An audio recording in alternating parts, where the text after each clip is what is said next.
স্বপ্ন জিনিসটা ছোট্ট শুনতে লাগলেও তার ভূমিকা আমাদের প্রত্যেকের জীবনে অনেক, জানেন? মানুষের জীবনে কত স্বপ্ন থাকে, তাই না? কিন্তু আমাদের মতো যারা সাধারণ গৃহবধূ, তাদের শুধুমাত্র একটাই শখ কিংবা স্বপ্ন, এই যে নিজের ছোট্ট সংসারটাকে তিলে তিলে সুন্দর করে সাজাই গুছিয়ে পরিপাটি রাখতে। আমার কাছে এটা একটা বড় স্বপ্ন, জানেন? তো চলুন, কি অবস্থা আমার প্রিয় পরিবার? আশা করছি যে যেখান থেকে ব্লগ গানা দেখছেন ভালো আছেন, সুস্থ আছেন। আমি উত্তর দিনাজপুর থেকে পায়েল নিয়ে হাজির হয়েছি সুন্দর একটি ছোট্ট ব্লগ। দেখুন, সকালবেলা ঘুম থেকে উঠে আমাদের কাজগুলোই আমাদের মাথায় বোঝা হয়ে থাকে, তাই না? যে কখন একটুখানি কাজগুলো হবে, যে স্বস্তির নিঃশ্বাসটা ঘাড়ে ফেলবো।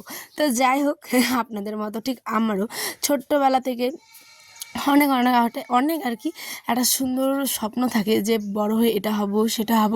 ইচ্ছেও ছিল, কিন্তু সময় সুযোগ সমস্ত কিছু আমার হাতের কাছে থাকাও থেকেও আমি সেটাকে ব্যবহার করতে পারিনি। কারণ শুধুমাত্র আমি স্যাক্রিফাইস করেছি আমার ফ্যামিলি, আমার সন্তান, এই দুটো জিনিসের কারণেই আমার জীবনটা একদম পাল্টে গেছে। আর আমি অনেক অনেক অনেক উপরওয়ালার কাছে ধন্যবাদ জানাই এই জিনিসগুলোকে আমার জীবনে এনে দেওয়ার জন্য। একটা জিনিস, যেমন আমার স্বপ্নটা একটু অন্যরকম ছিল, কিন্তু যাই হোক, মানুষের জীবনের সাথে সাথে তার স্বপ্নগুলো পাল্টে যায় দিন দিন। তো আমারও ঠিক তেমনটাই, এখন ঘর সংসার, বর স্বামী বাচ্চা সমস্ত কিছু নিয়ে একদম ভরপুর চলছে দিব্যি আর কি। আর তার সাথেই আপনারা জুড়ে আছেন আমার নতুন একটি পরিবার।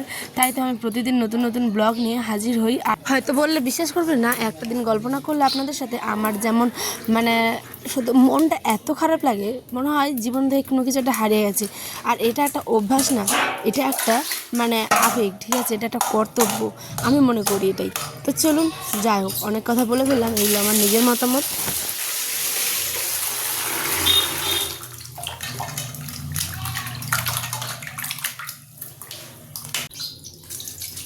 অনেক কথাই বলে ফেললাম, এটা আমার নিজের মতামত। কেউ প্লিজ নিজের আমার কথাগুলোকে কেউ খারাপভাবে নেবেন না, ঠিক আছে?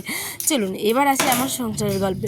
এই তো আজকে আমার শ্বশুরমশাই নিয়ে এসেছিলো হচ্ছে গিয়ে একটু হালকা নরম হয়ে গেছিলো এই মাছগুলো। এগুলো হচ্ছে টুকনা মাছ, হচ্ছে গিয়ে ছাটি, পুঁটি, তারপরে মৌরলা যেটা বলে আর কি, ছোটো ছোটো ওইগুলো মাছ। এখন তো আমাদের বর্ষাকালে ভরপুর দিঘি খাল সমস্ত কিছু বিলগুলো জল থই থই অবস্থা, কিন্তু এই অবস্থাতেই এই মাছগুলো কিন্তু পাওয়া যায়। আর যেহেতু রাত্রে বা সন্ধ্যার দিকে বা ভোরে এই মাছগুলো মারা হয়, তো সকালে বাজার হাটে আসার সময় এই মাছগুলো কিন্তু অর্ধেক নরম হয়ে যায়, বলতে পারেন একটু পচে যায়।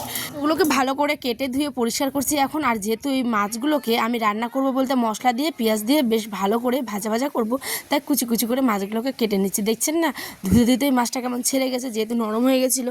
তো যাই হোক, এখন তো আমি কচু বসেছিলাম, কচুর তরকারি করেছিলাম, ভাত করেছিলাম, আর এখানে পাঁচফোড়ন ভেজে দিয়েছিলাম কচুর তরকারিতে। তো কত কত কি শেয়ার করবো আর বলুন তো? একা একা হাজার একটা সংসারের কাজ, সমস্ত কিছু মাথার উপর দিয়ে চলে যায়। কোন সময় যে কোনটা ক্লিপস নিচ্ছি আর না নিচ্ছি, সাথে একটা আছে চাপা টেনশনটার কথা হয়তো অন্য একটা ব্লগে বলবো। আজকের ব্লগটা থাক, আজকেরটাতে আর বললাম না, জানেন? তো চলুন, এখানে আমার ঘর দৌড় তো সমস্ত কিছু ঝাড় দেওয়া হয়ে গেছে। আনের আব্বা কচুর তরকারি আর ভাত খেয়ে চলে গেছে, মাছগুলোকে রেখে দিয়েছি ফ্রিজে। এখন বিছানাটাকে গোছাবো, কারণ এই বিছানাটা এত এত এত আমার প্রতিদিন রাত্রে আমিই টাঙিয়ে দিই, আবার প্রতিদিন সকালে আমাকেই তুলতে হয়। আর আব্বা জাস্ট ওই যে 3টে কণ ঢুকিয়ে রাত্রেবেলা একটু করে লাগিয়ে দেয়, তার দায়িত্ব শেষ। তো বিছানা করতে আমার খুব একটা ভালো লাগে না, কিন্তু কি করবো, এখন নিজের সংসার হয়ে গেছে। যখন ছোটোবেলায় আমি যখন বাবা বাড়ি থাকতাম, আমি কোনো দিনও বিছানাটা তুলতামই না, সমস্ত কাজগুলো ছেড়ে ফেলতাম হচ্ছে মায়ের উপরে। মা করতো, ঠিক আছে, একটা ভরসা ছিল, একটা জায়গা ছিল। কিন্তু এখন তো আমি নিজেই মা, আমার উপরেই এত ভরসার মানুষ, তারপরে এত কর্তব্য যে আমাকে তো সমস্ত কিছু করতেই হবে। চলুন, কথা বলতে বলতে বিছানাপাটি গুছিয়ে নিয়েছি। আর এই তো এখন করব হচ্ছে গিয়ে ঘরটা ঝাড়ু দেবো, কারণ ঘরটা বালি কিচকিচ করছে। এই যে বাতাস, কোনো সময় এত বাতাস, আবার কোনো সময় রোদ, তো বাতাসের কারণে তো ধুলাবালিগুলো চলেই আসে। আর আমাদের উঠোনটা তো মাটির, প্রচুর ধুলা আসে, তাই ঘরটাকে দিনে 10বার করে ঝাড় দিতেই লাগে। চলুন, ঝাড়টার ঘরের কাজ সমস্ত কিছু, বারান্দা পরিষ্কার। এবার একটু কিছু বাসনপত্র ছিল, তার আগে মাথাটাকে ধুয়ে নিচ্ছিলাম। আর এই যে বললাম না, যে প্রত্যেকটা মেয়ের জীবনে একটা করে ইচ্ছে থাকে, স্বপ্ন থাকে। আমার জীবনেও ইচ্ছে, স্বপ্নটা আজকে একটু একটু করে পূরণ করছি আমি আমার ছোট্ট সংসারের জন্য। বাসনপত্র বলুন, যখন আমরা সংসারটা আলাদা হয়েছিল তখন কিছু ছিল না, না থালা, না বাটি, না কোনো কিছু। এখন ভরপুর সব কিছু বলতে পারেন। আমার ঘরটাতে এখন কোনো কিছুরও উপরওয়ালার দেওয়ায় কম নেই বলতে পারেন, ঠিক আছে? সে বাসনপত্র হোক, জিনিসপত্র হোক, কিংবা কি বলবো বলুন, ভালোবাসা সমস্ত কিছুই, কিছুটা কিন্তু কম নেই। উপরওয়ালা আমাকে দুহাত ভরেই দিয়েছে।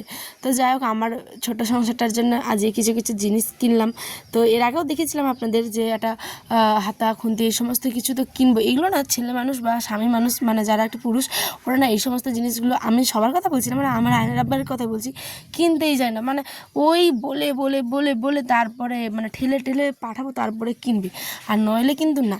তাই আমি যখন আয়নার আব্বা থাকে না, বলতে কোথাও চলে যায় কিংবা কখনো কোনো ভ্যান গাড়ি আসে, তো আমি ঠিক আমার নিজের প্রয়োজনীয় জিনিসগুলো কিনে নিই। আবার ওটা কিন্তু প্রয়োজনে তারও লাগে, আমারও লাগে।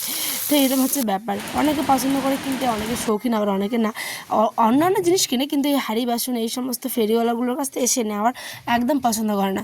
বোঝে এগুলো নিয়ে কী হবে এটা সেটা, কিন্তু তারা তো বুঝে না যে একটা মেয়ের সংসারে চলতে গেলে কত কিছু জিনিস প্রয়োজন লাগে, তাই না? তাই তো এই যে আমাদের একটা ভ্যান কাকু এসেছিলো আজকে, দেখুন কত রকমের জিনিস A to Z ছিল। তা আমি একটা এই যে এরকম 100 টাকা দিয়ে মানে ডিব্বা টাইপের নিয়েছি।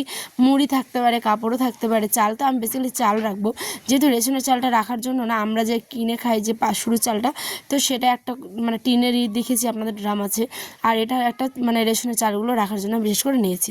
এখন হয়ে গেছে বিকেল 4:30 থেকে 5টা। এখন বাচ্চার জন্য একটু বানাচ্ছি হচ্ছে কি সেমাই। তো এখানে সেমাইটাকে ভালো করে একটু ভেজে নিলাম তেল ছাড়া, তার মধ্যে দিলাম হচ্ছে একটা সবুজ এলাচ, আর দিয়েছি তেজপাতা, দিয়ে চিনি দুধ দিয়ে বেশ করে রান্না করে নিয়েছি। মাছগুলো তো ভেজে নিলাম হলুদ লবণ দিয়ে, ভাজার পরে দুর্গন্ধটা একটু কমেছে আর কি। এবার আমি এখন আসলাম রান্নার বাড়িতে, ভাত বসিয়ে দিয়েছি দেখুন। আর এই দিকে আমি এখন করব হচ্ছে ওই মাছটা ঝাল ঝাল করে বেশ করে, তার আগে করব হচ্ছে আলু ভর্তা, পাঁপড় ভাজা। তো চলুন চটপট করে একদম দেখিয়ে দিই কী কী রান্না হলো। এই যে একদম হলুদ লবণ বেশ করে মশলা করে নিয়েছি, পেঁয়াজগুলো লাল লাল হয়ে গেছে। আর এখন আবার আয়নার আব্বাও চলে এসেছে, কিন্তু এটা হচ্ছে কি রাত্রেবেলায় 6:30 7টা, হ্যাঁ 7টা 7:30 বাজে, 6:30 বলছিলাম, সরি। তো এখানে মাছটা করে দিলাম মশলার মধ্যে, এরকম ভাজা ভাজা করেই কিন্তু নামাবো, তাহলেই না মাছটা খেতে একটু টেস্টি টেস্টি লাগে। তো বন্ধুরা আজ আসে দেখাবে অনেকটি ব্লগে। সকালে ভালো থাকবেন, সুস্থ থাকবেন। ব্লগটি কেমন লাগলো অবশ্যই কমেন্টে জানাতে ভুলবেন না।